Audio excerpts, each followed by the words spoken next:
artist, it's Mrs. Spath. I'm back outside again on this beautiful day to find some art materials.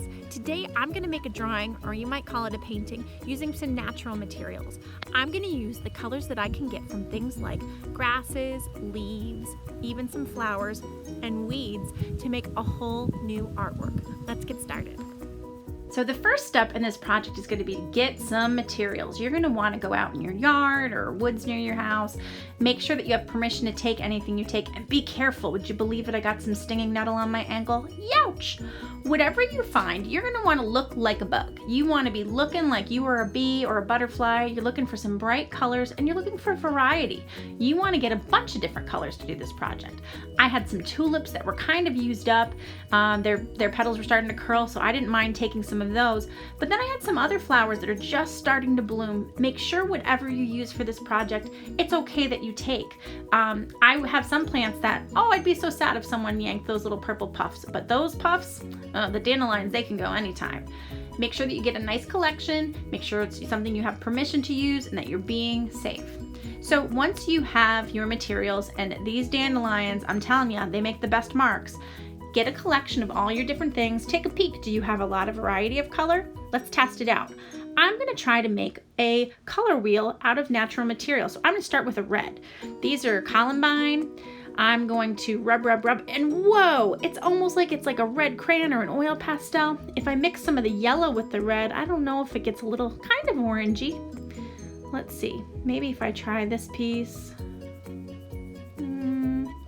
I guess it's a little more orangey than the first one. Let's move on to yellow. Dandelion, now watch this. I told you, it's like using an oil pastel or a crayon from nature. It's awesome.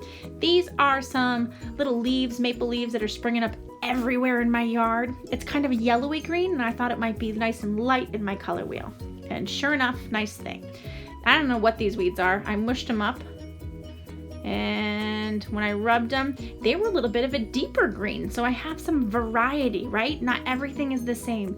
These little ones, these are called forget-me-nots, and I love them, but they're teeny tiny in blue. So I wasn't exactly sure how blue they'd look in my color wheel, but that's about experimenting, right? Artists take chances. We try things out. Sometimes they work out beautifully for us, and other times, you know what? Give it another try. We've got, whoa, the violet, so purpley. And this is some of my lilac. And wow, that's a different kind of purple, right? I've got kind of a cool bluey purple, and then I've got that deeper, kind of a warmer purple.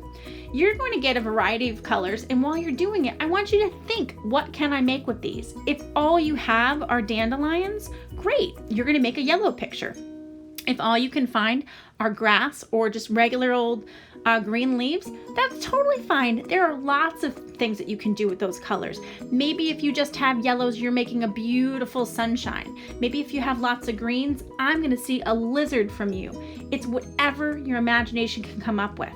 So collect your materials, get some drawing materials if you want to add. You could make things like, a little sailboat floating on an ocean.